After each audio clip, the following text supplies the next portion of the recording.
She knelt beside the shattered porcelain, trembling hands gathering pieces she could never afford to replace. The marble floor reflected her tears like fragments of her own breaking pride. "Please, don't fire me," she whispered, voice raw. "I'm already hurt."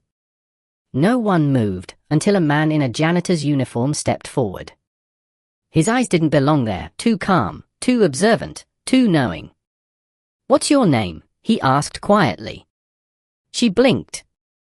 "Nora." He nodded, crouching beside her to help pick up the pieces. "Then let's start with this one, Nora. The rest, we'll fix later." She didn't know it yet, but the man helping her wasn't a janitor. He was the billionaire CEO who would soon risk everything for her. "Welcome back, everyone.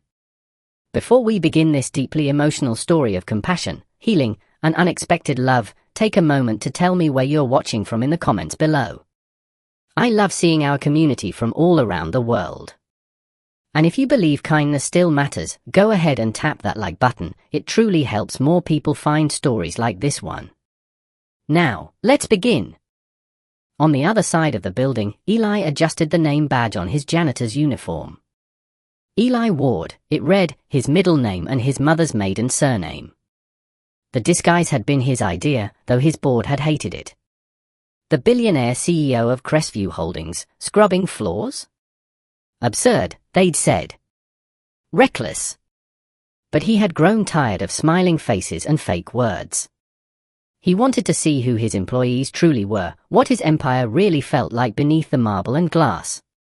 At 38, Eli had everything the world envied: private jets, penthouses, success beyond measure, but the inside of him felt hollow, like an echo that never came back. His father's death and years of corporate politics had hardened him into something he didn't like to look at in the mirror. So he'd shaved, put on coveralls, and told no one but his assistant about the plan.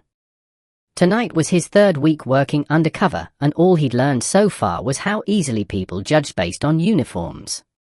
He passed a mirror near the service elevator.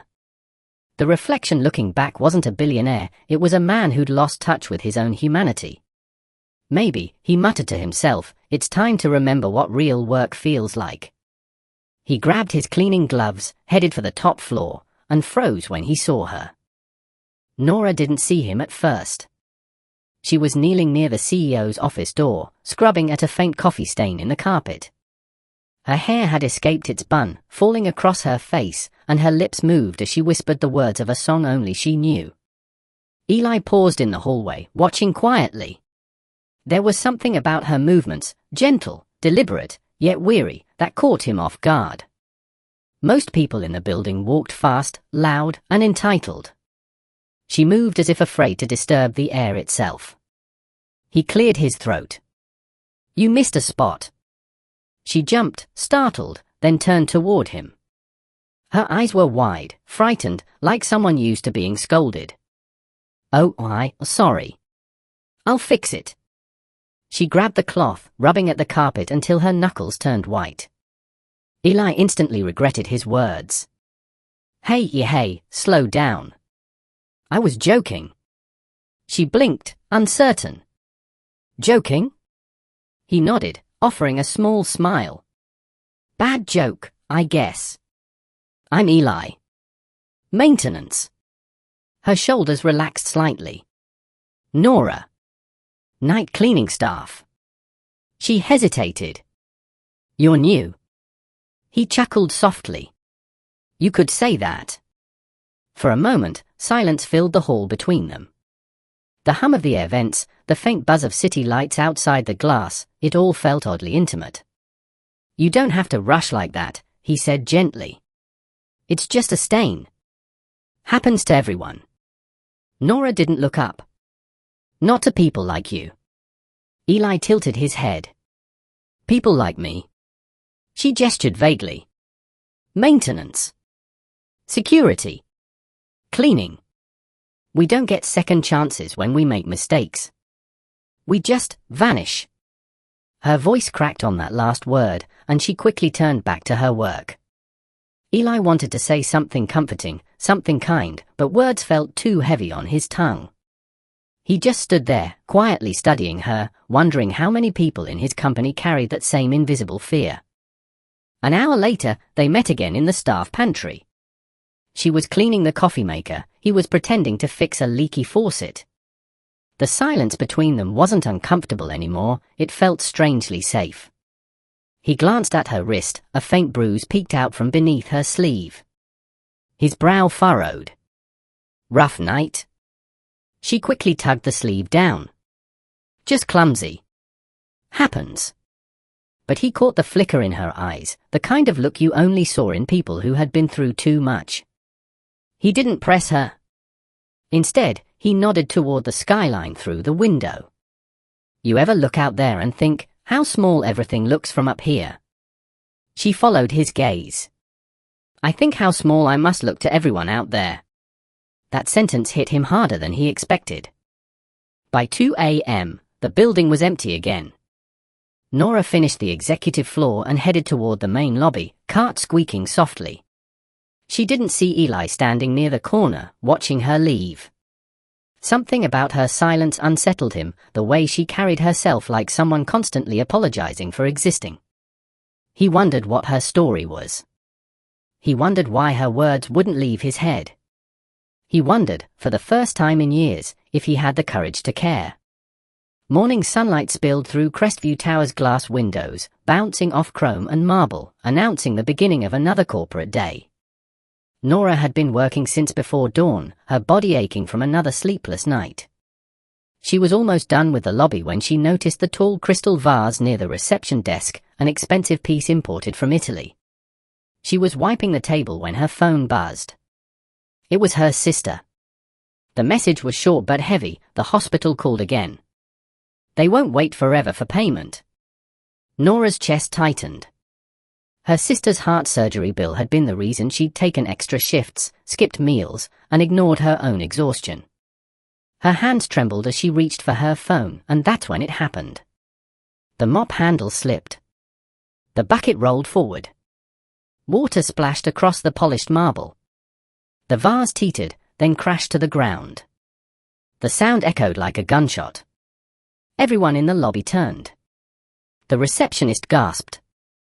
A manager rushed over, Mr. Layton, a man whose suits were tighter than his patients. Nora! What have you done? His voice was sharp enough to cut glass. Do you have any idea what that vase costs?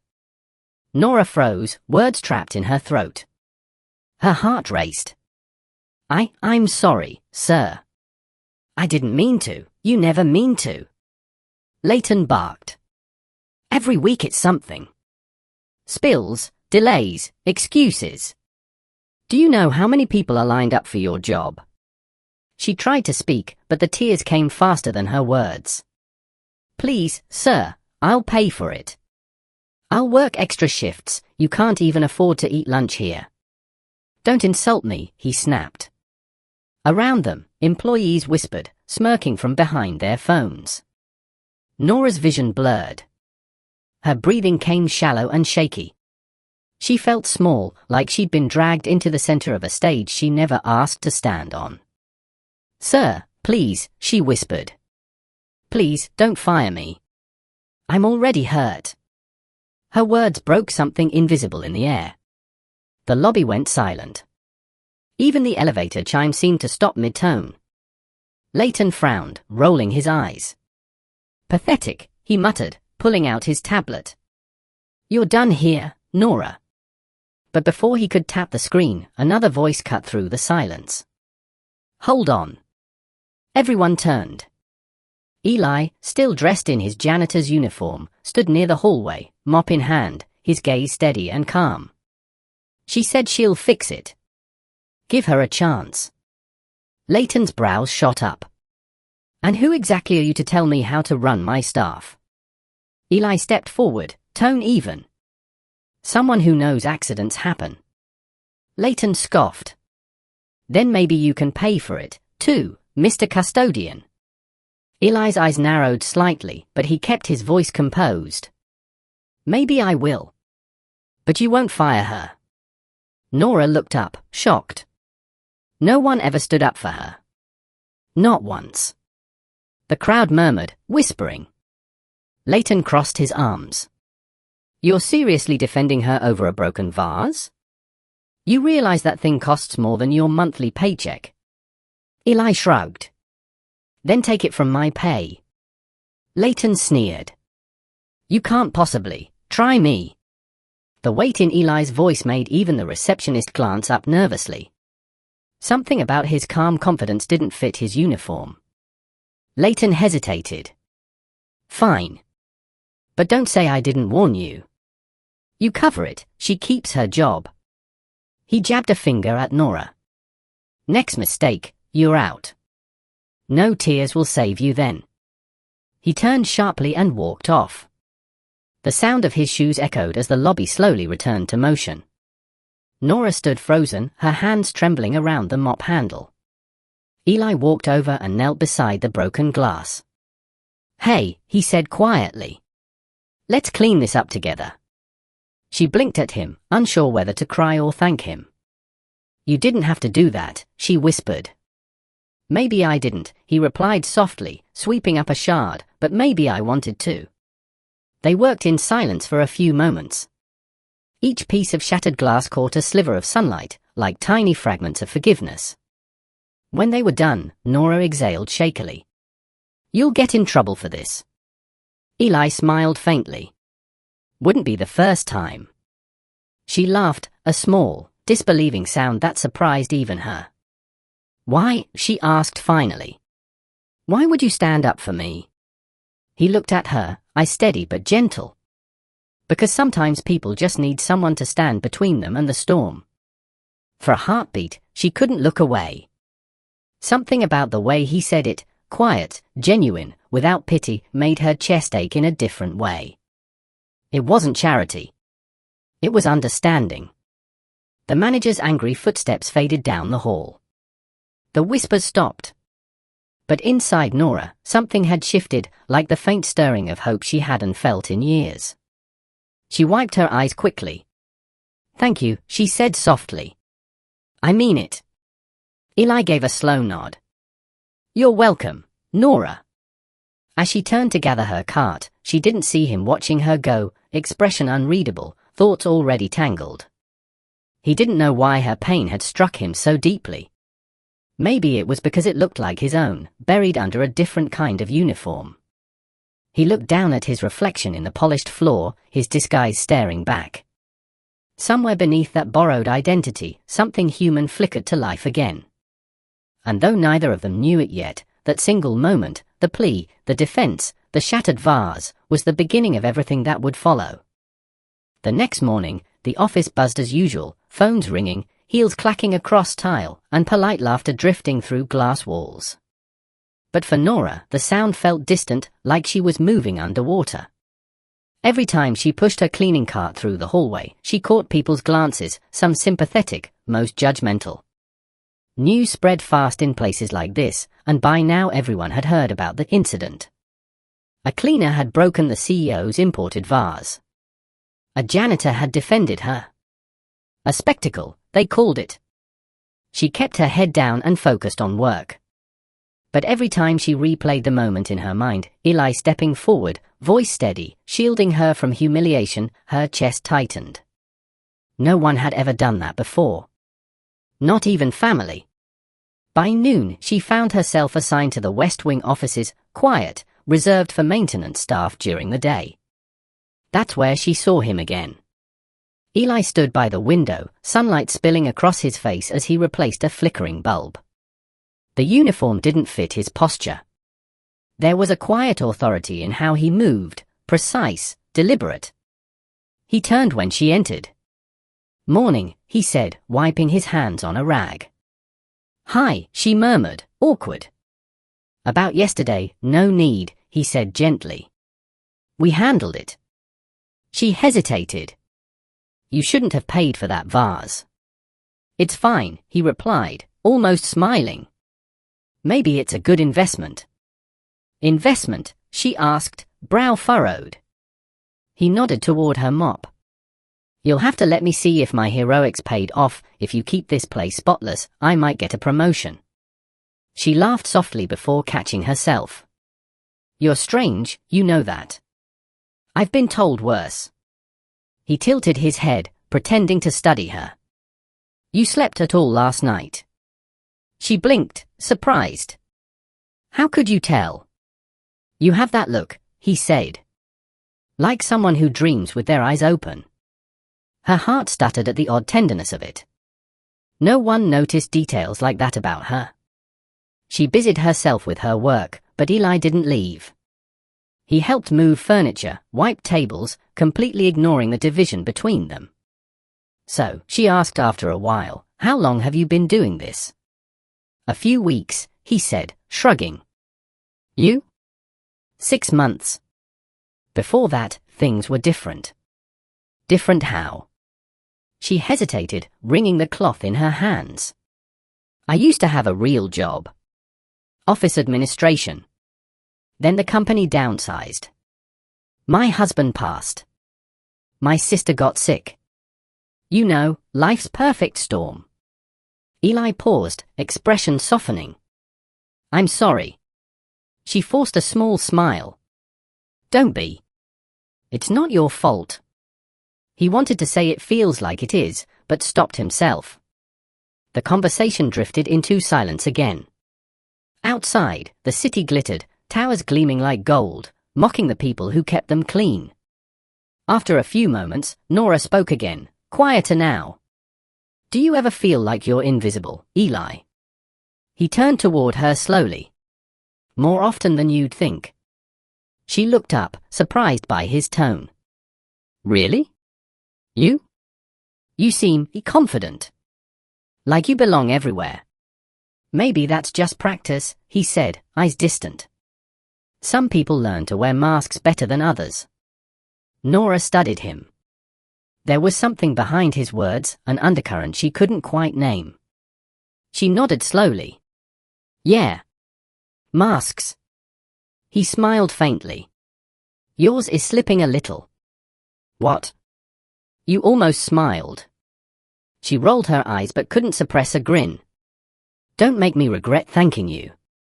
Too late, he said lightly. I already consider us friends. Friends, she echoed, half amused. You don't even know me. Sure I do, he said. You work hard, hum when you think no one's listening, and you're brave enough to keep showing up even when the world tries to erase you. That's enough to know someone. For a long second, neither spoke. The hum of the air conditioner filled the space between them. She looked down at her hands. You notice a lot. Only the things people usually miss, he answered quietly. Her throat tightened. Then you're one of the good ones, Eli. He didn't respond. Not because he disagreed, but because he wasn't sure he deserved to be called that. Just then, Leighton appeared at the door. You too, he barked, glaring at Nora. The CEO's coming down this week for an internal inspection. If I see even one speck of dust, it's on both of you. Understood. Nora nodded quickly. Yes, sir.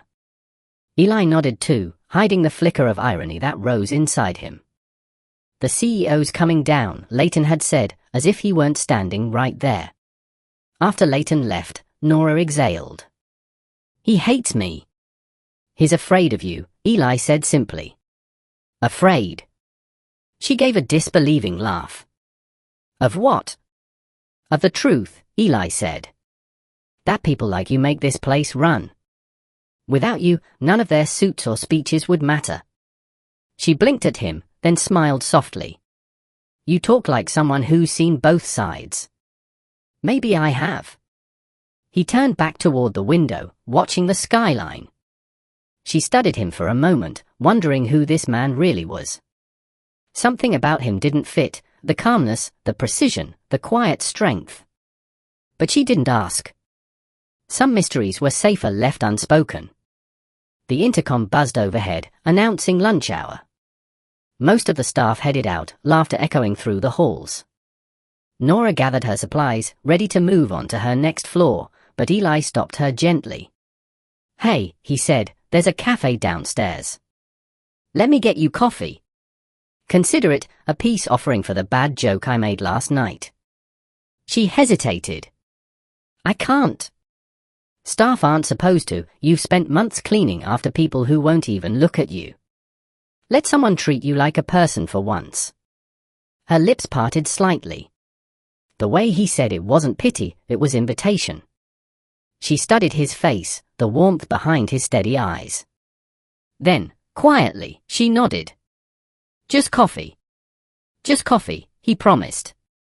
They took the service elevator together, neither realizing that this simple act, the shared coffee, the choice to sit and talk, would begin unraveling both their lives in ways neither could predict.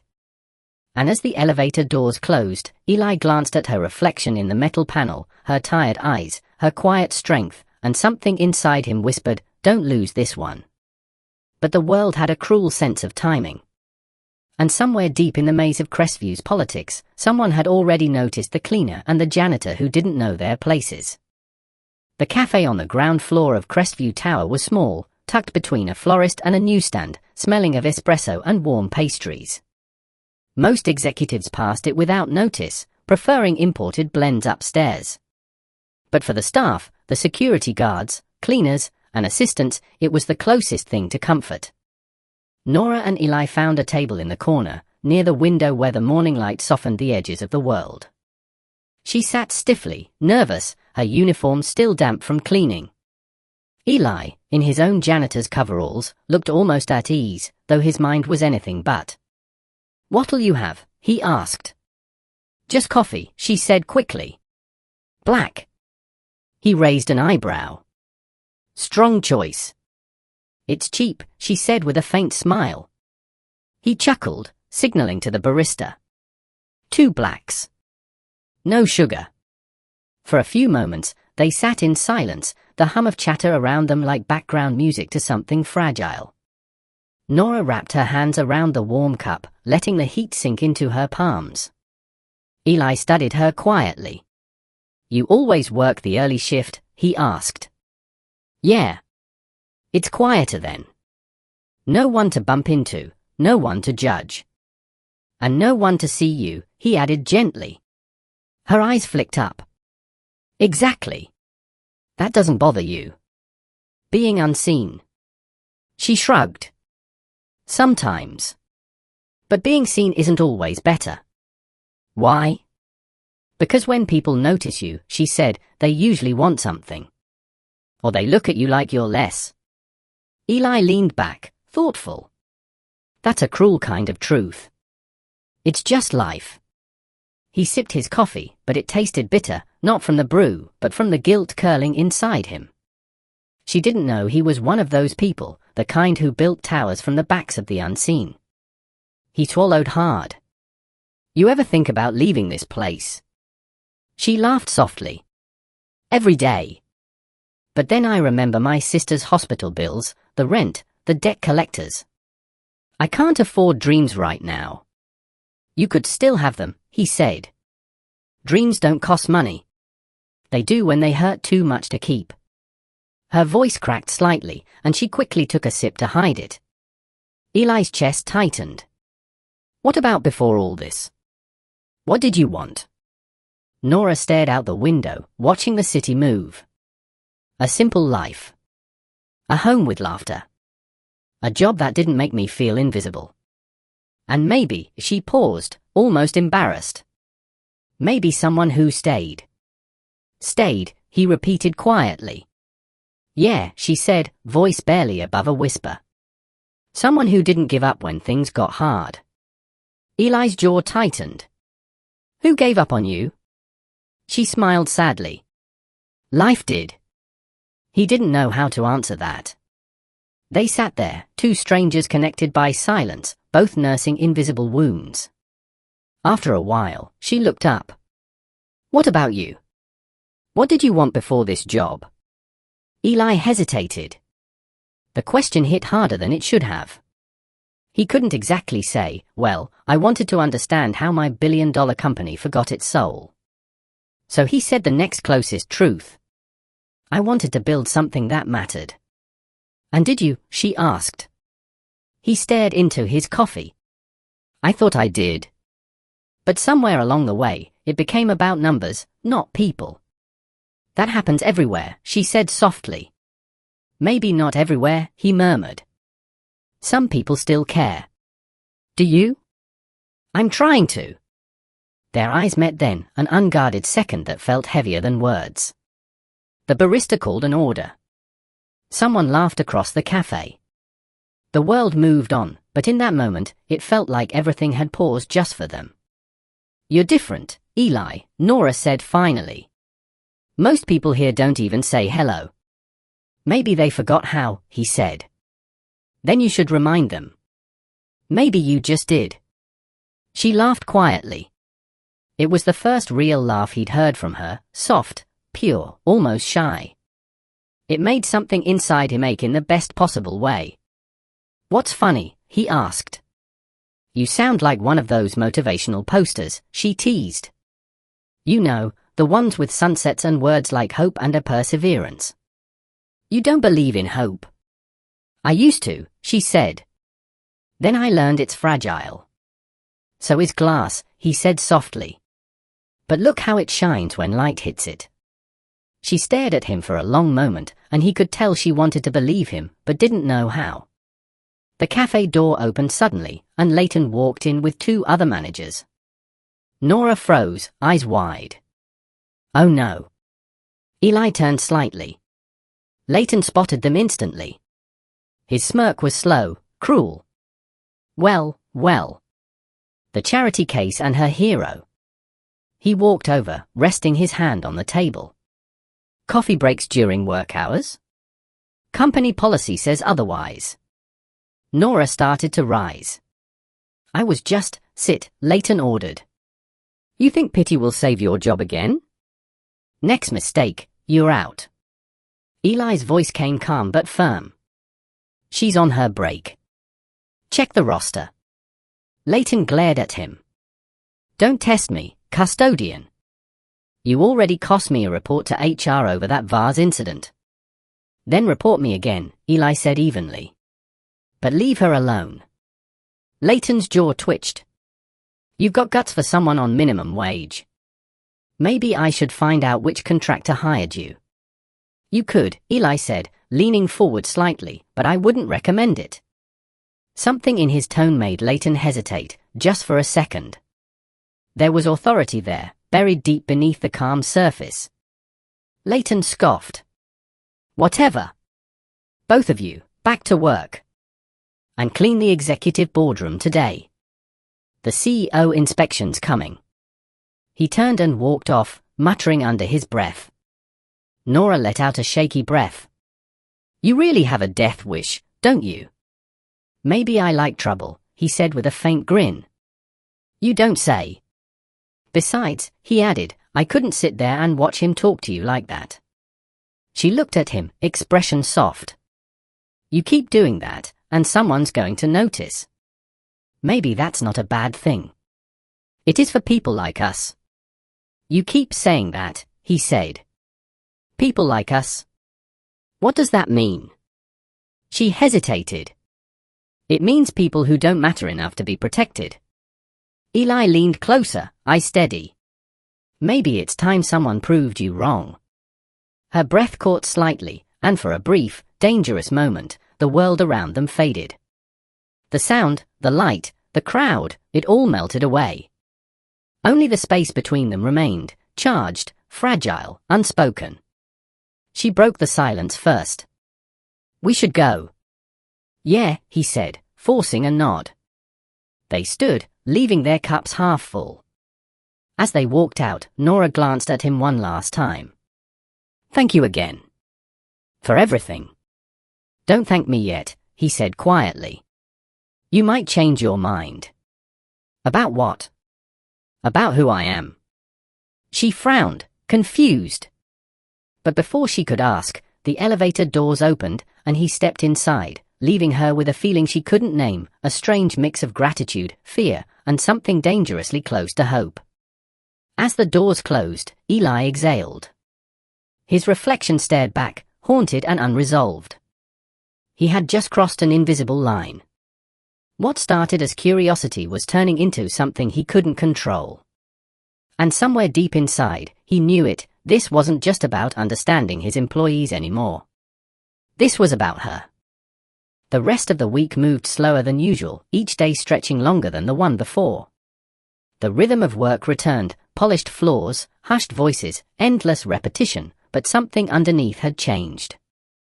Nora found herself glancing at every corner, every corridor, half expecting to see Eli's quiet smile. She told herself it was nothing. Gratitude, that's all. But her chest still tightened whenever she caught sight of the janitor's cart rolling by, even if it wasn't him pushing it. She worked harder than ever, partly to avoid trouble, partly to silence the flutter of emotion she didn't understand. Still, her mind wandered, to his words in the cafe, to the way he defended her without hesitation. She couldn't remember the last time anyone had looked at her without judgment or pity. But life at Crestview didn't forgive distraction. By Friday, tension was brewing. Leighton had doubled down on his inspections, checking every corner, every surface. It was as if he was hunting for something, or someone, to blame. Nora could feel his eyes following her, cold and calculating. She was scrubbing the glass panels near the executive lounge when she heard the familiar sound of a rolling cart behind her. She froze before turning, trying not to smile. "You shouldn't sneak up on people," she said softly. Eli leaned against the wall, arms crossed, a hint of amusement in his eyes. "I didn't. You just always know when I'm around." "Don't flatter yourself," she said, but her voice carried a warmth she couldn't hide. He stepped closer, just enough for his cologne, clean soap, faint cedar, to reach her. "How's your week been?" "Busy," she said, avoiding his gaze. "Trying to keep my job." "You're doing fine." "Tell that to Leighton," she muttered. Eli's expression darkened. "He's still bothering you?" "It's his hobby," she said with a dry smile. "Some people collect stamps. He collects reasons to make me miserable. You shouldn't have to work somewhere that treats you like that." She gave a soft, bitter laugh. "And go where?" "The world's full of Leightons." Eli didn't argue. He knew she was right. "Still, you deserve better." She turned to face him then, eyes tired but resolute. "You don't know what I deserve, Eli. You don't know my story." He met her gaze. "Then tell me." Her lips parted slightly, caught off guard by his sincerity. She looked down at the rag in her hands. "It's not worth telling." "If it matters to you," he said, "it's worth hearing." She didn't answer. Instead, she turned back to the glass, her reflection trembling in the surface. "You really don't give up, do you?" "Not when it matters," he said quietly. Her hand stilled. "Why me?" "Because," he said, voice low, "you make me remember what's real." The silence that followed was heavy, intimate. Nora's heart pounded, but her head screamed caution. "Eli," she whispered, "don't say things like that." "Why not?" "Because I can't afford to believe them." She stepped back, shaking her head. "You're kind. Maybe too kind. But people like me, we don't get fairy tales." "Maybe you do," he said softly. "You just stopped believing they were possible." She forced a small smile, one that didn't reach her eyes. "You don't know me well enough to say that." "Maybe not," he admitted. "But I want to." Her pulse jumped, and she quickly gathered her supplies. "I should get back to work." He didn't stop her. He just watched as she walked away, her shoulders tense, her movements quicker than usual. When the hallway emptied, Eli leaned against the glass, his reflection staring back like a stranger. What was he doing? Getting close to her wasn't part of the plan. He had come here to learn, to see how the company functioned when no one knew who he was. He wasn't supposed to care. But he did. More than he wanted to admit. That evening, he met with his assistant, Claire, in one of the unused offices. She was the only one who knew the truth about his disguise. "You look distracted," she said, closing her tablet. "Is our undercover CEO catching feelings?" "Don't start," he muttered. "Oh, I already did," she teased. You've been different lately. Softer. I'm learning things, he said. About operations or about people? He gave her a look. Both. Claire folded her arms. This experiment was supposed to last another month, remember? I was already suspicious. If anyone finds out who you are, no one will, he cut in. I hope not, she said, watching him carefully. Because I've seen that look before. You care about someone down there, don't you? He didn't answer. He didn't need to. Claire sighed. Eli, you can't fix everyone's life. Especially not hers. Maybe she doesn't need fixing, he said. Maybe she just deserves a break. That's not your role, she reminded him. Maybe it should be. The edge in his voice made her go quiet. After a long pause, she said softly, just be careful. You have everything to lose. Maybe that's what it takes, he murmured, staring out the window. Down in the staff locker room, Nora sat alone on the bench, staring at her reflection in the small cracked mirror. Her hair was damp from cleaning chemicals, her fingers raw, her eyes tired. But beneath all that, something else flickered, confusion. Fear. Longing. She told herself Eli's kindness didn't mean anything. That it was temporary. That he'd move on and forget her, just like everyone else. But her heart refused to listen. She remembered his words, you make me remember what's real. She shut her eyes, whispering to herself, don't be foolish, Nora. Don't fall for someone who doesn't belong to your world. But somewhere deep inside, a quieter voice whispered back, what if he already has? The next morning, they crossed paths again, neither saying much. The warmth from the cafe was gone, replaced by unspoken distance. They avoided each other in hallways, spoke only when work required it, both pretending nothing had changed. But every stolen glance said otherwise. They were both resisting and losing. The weekend arrived, but the weight of the week lingered in the air like dust that wouldn't settle. Nora told herself she would spend Saturday resting, but rest never came easily to people who carried too much on their shoulders.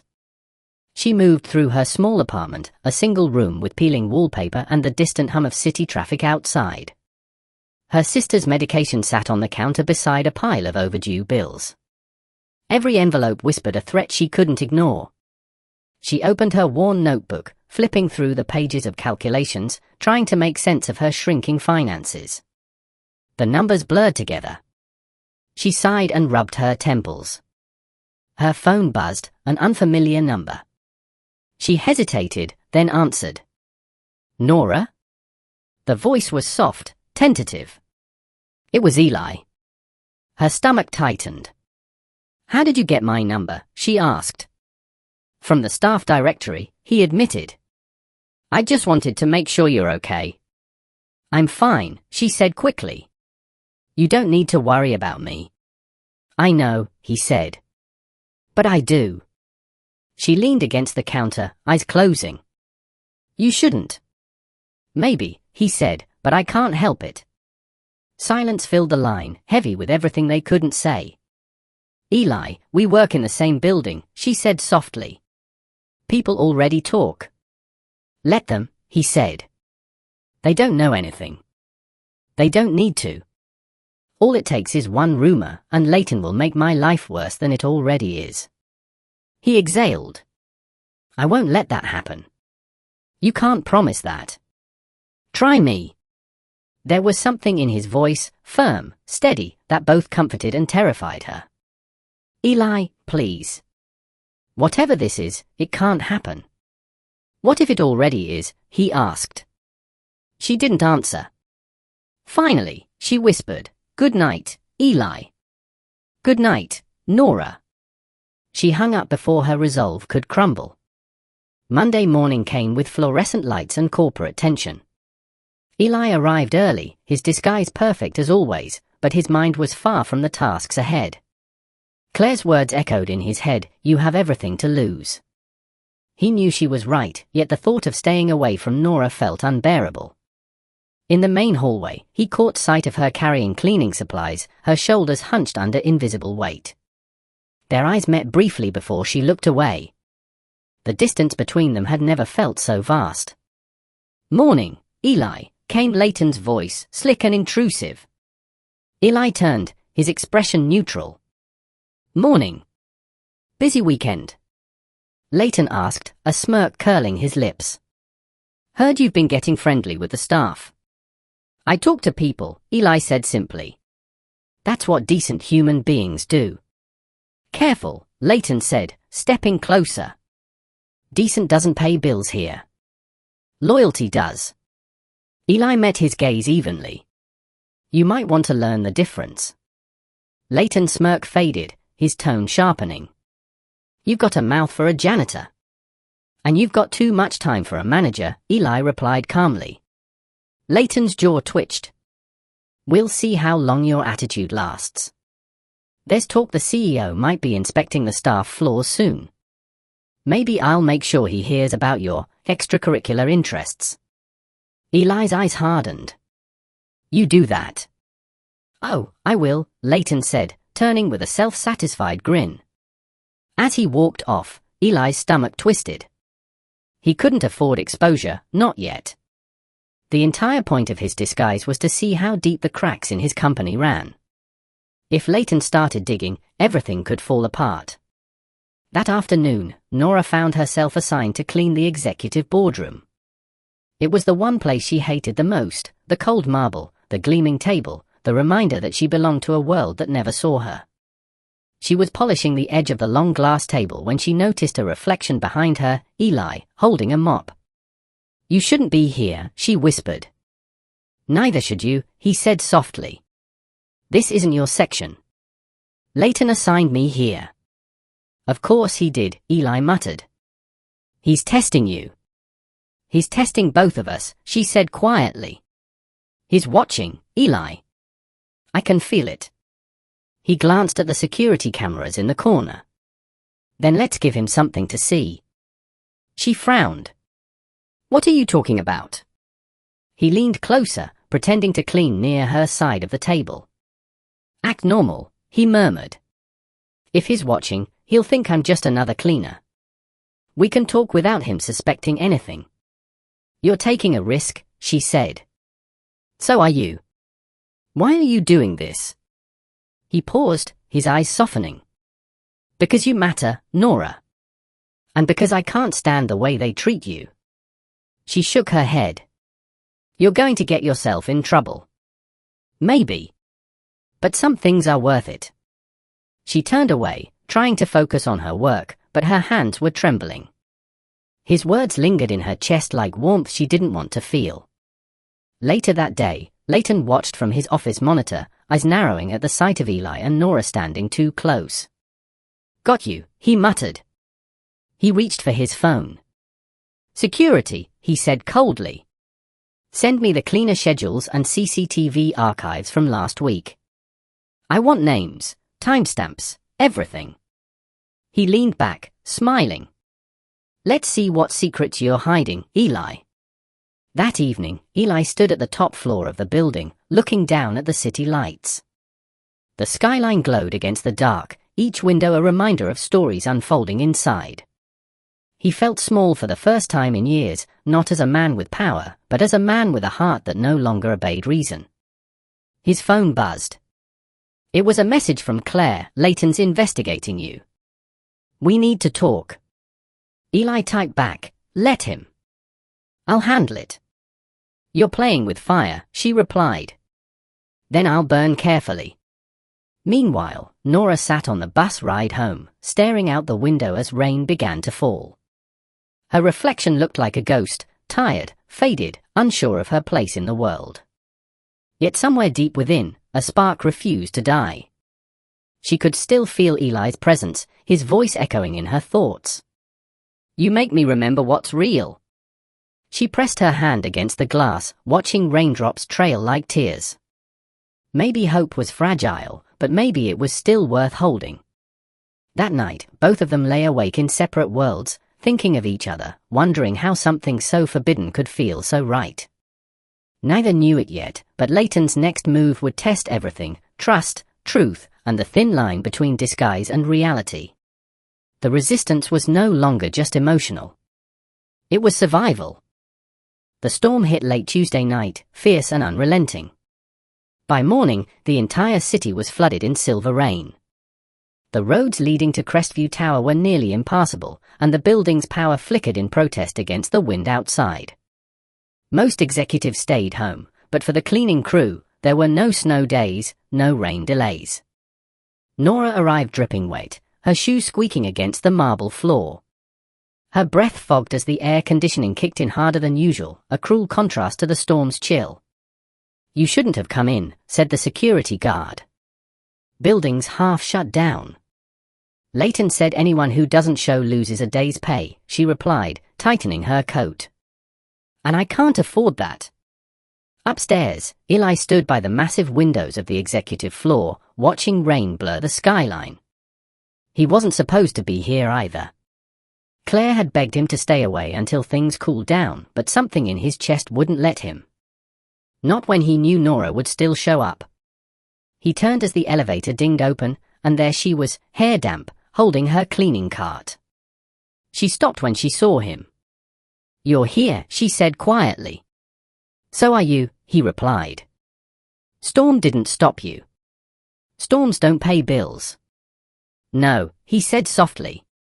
"They just reveal who still shows up when everything else shuts down." She smiled faintly. "You talk like a poet." "Only when it rains." The lights flickered again. Then everything went black. For a moment, the building was swallowed in darkness. Nora gasped softly. Eli's voice came steady through the shadows. "Stay still. The backup generators should kick in soon." "You sure?" "Positive." But just in case, he moved closer, his footsteps slow, deliberate. "I'm right here." A hum filled the air as emergency lights flickered on, a dim, reddish glow casting strange shadows across the marble. The elevators went silent. The control panel blinked, system offline. "Lockdown activated." Nora frowned. "What does that mean?" Eli checked the panel. "It means the security system triggered an automatic lockdown when the power dropped. We're sealed in until the storm stabilizes." "Sealed in? You mean we can't leave?" "Not until the building reconnects to the grid." She exhaled shakily. "Of course. Figures." He smiled softly. "You okay?" "I've been locked in worse places." "That's oddly specific." "Try getting stuck in a service closet for 3 hours once because a supervisor thought I was stealing supplies." "You weren't, were you?" "Just stealing oxygen," she said dryly. He laughed quietly. The sound made her shoulders relax. For the first time in days, she didn't feel so small. "Well," he said, looking around, "looks like it's just us for a while." "Great," she muttered. "Trapped with a philosopher janitor." "You say that like it's a bad thing." "Depends on how philosophical you plan to get." "I'll try to keep it light," he said. "Can't promise anything, though." They found temporary shelter in the executive lounge. The massive windows rattled from the wind, and the city outside was a watercolor blur of lights and rain. Eli found a flashlight in the supply closet, set it on the table, and handed Nora a blanket he'd found in the storage room. "You should dry off before you catch something." "And what about you?" she asked. "I'm fine." "You're soaked too." "Then we'll both be fine." She took the blanket reluctantly, sitting on the couch. "You really don't act like the other guys here," she said after a pause. "That's because I'm not like them." "What does that mean?" "It means I see people, not positions." She tilted her head, studying him. "You talk like you've never had to answer to anyone." "Maybe I have. Maybe I just stopped letting them define me." "You really think people can just stop being who they are?" "I think people can choose who they want to become." She laughed softly. "You make it sound so easy." "It's not," he said, his tone shifting. "But sometimes all it takes is one reason to try." Their eyes met across the dim room. For a moment, neither looked away. "You talk like someone who's lost something," she said quietly. "Maybe I have." "What was it?" He hesitated. "My sense of purpose." She frowned. "You sound like a man who used to have everything." He smiled faintly. "Maybe I did. Maybe I just forgot what it was worth." "You're a strange janitor, Eli. I've been called worse." "I bet." They both laughed softly, but behind her laughter was warmth, and behind his, guilt. He wanted to tell her the truth right there, that he wasn't who she thought he was, that the man she was sitting with wasn't a janitor at all. But how could he, when every word of honesty might shatter the fragile trust between them? The hours passed slowly. They talked about small things, favorite songs, childhood memories, the strange comfort of late-night radio. Eli told her about a dog he used to have when he was young, how it would wait at the door every evening like clockwork. Nora told him about her sister, about hospital visits and the fear that never really went away. Her voice cracked once, but she kept going. "She's all I have," she said. "And she doesn't even know how hard it is. I don't want her to." "You shouldn't have to carry that alone," Eli said softly. "It's not like I have a choice." "You do now." "What's that supposed to mean?" "It means," he said, "you're not invisible anymore." The words hit her harder than she expected. Her throat tightened. "Don't say that." "Why?" "Because if you keep saying things like that, I might start believing you." He took a breath, eyes locked on hers. "Maybe that's the point." She looked away, her voice barely above a whisper. "Eli, whatever this is, whatever's happening, it can't go anywhere." "Why not?" "Because people like us don't get happy endings." "Maybe it's time they did." Her heart pounded. She didn't answer. Instead, she stood and walked to the window, watching rain streak down the glass. The city looked distant, like another planet. "You don't know what you're asking for," she said quietly. "Then tell me." "You don't want to know." "I do." She turned, eyes shining with a mix of pain and defiance. "You don't know what it's like to lose everything and still have to smile. To be treated like you don't exist. To keep cleaning up after people who don't even look at you." "I do know," he said softly. "No, you don't," she snapped. "You don't know what it's like to be at the bottom." The silence that followed was sharp, cutting. Eli took a step closer, his voice low. "You're right. I don't. But I know what it's like to forget what matters. And maybe that's worse." She blinked, her anger melting into confusion. "What are you talking about?" He exhaled, shaking his head. "Nothing. Just trust me. You matter more than you think."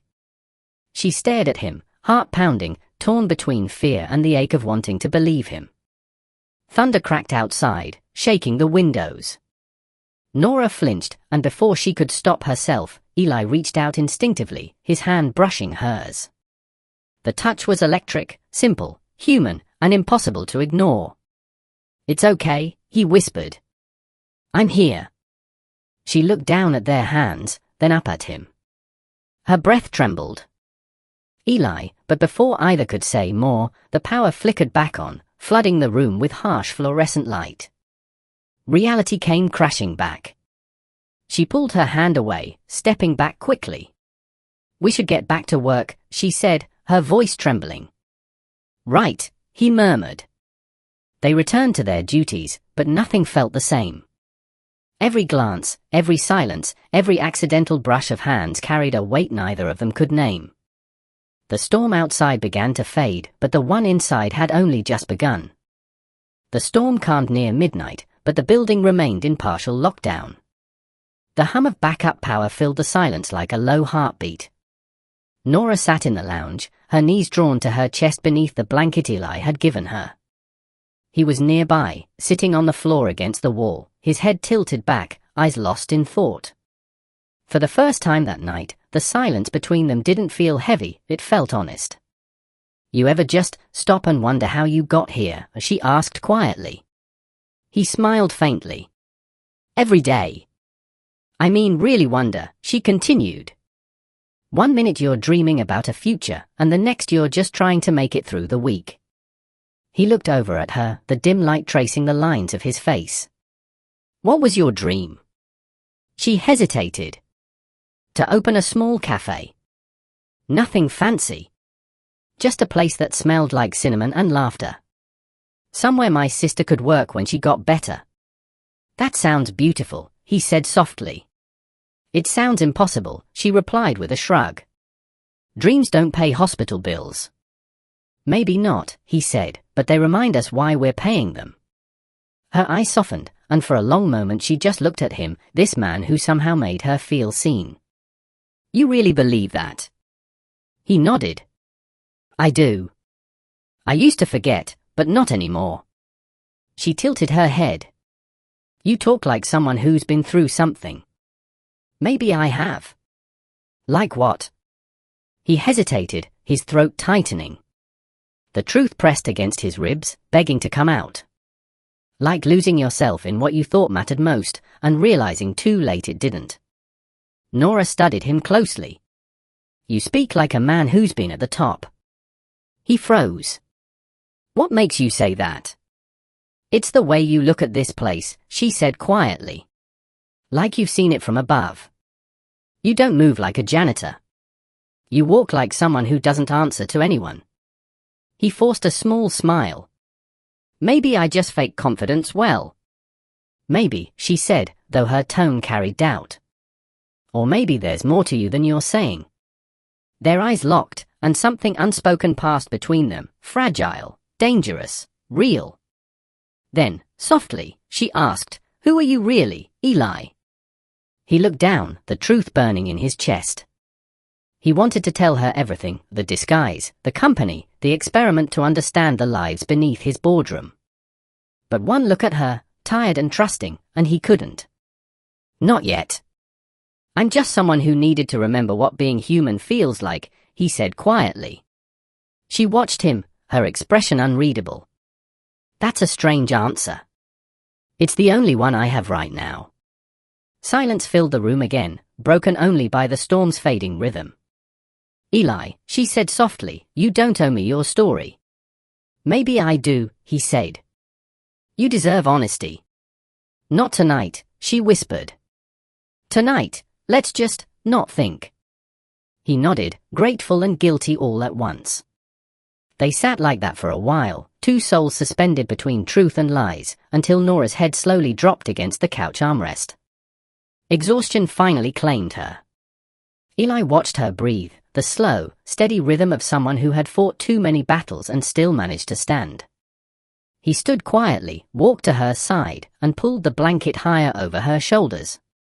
For a long moment, he simply watched her sleep, the faint smile, the small sighs, the fragile peace that had eluded them both for so long. Good night, Nora, he whispered. You deserve better than this. And I swear, I'll make sure you get it. He turned back toward the window, staring out at the glimmering city. His reflection looked back at him, the reflection of a man split in two, the billionaire with the power to change everything, and the janitor who had finally learned what it meant to care. When morning came, the storm had passed. The city glowed fresh and new under pale sunlight.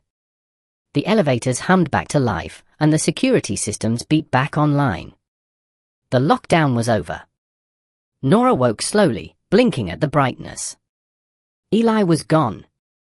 The blanket was still tucked around her, and beside her on the table was a small paper cup of coffee, still warm, and a note written in neat handwriting. For when you wake up. No matter how hard the world gets, never forget that you matter. E. She smiled faintly, tracing the letter with her finger. Something inside her ached, the good kind of ache, the kind that meant she'd been seen. She looked toward the hallway, half expecting him to return, but he didn't. The air felt empty without him, but her heart felt strangely full. Downstairs, Eli changed out of his janitor's uniform in the locker room, folding it carefully. He stared at his reflection in the small mirror, the weight of his secret pressing harder than ever. Claire's voice echoed in his head, "You're playing with fire." Maybe he was. But as he slipped on his suit jacket and adjusted his tie, he knew there was no turning back now. He had seen the world through Nora's eyes, and he would never see it the same way again. Outside, the storm clouds broke apart, sunlight spilling through. Nora stood by the window, sipping the coffee he'd left behind. She didn't know where this connection would lead, only that it had changed something deep within her. And far above, in the top floor's corner office, Eli stared out over the same skyline, whispering to himself, "She deserves to know who I am, even if it costs me everything." Their worlds were about to collide, no disguises, no walls, no hiding. The storm had trapped them together. But what came next would decide whether love could survive the truth.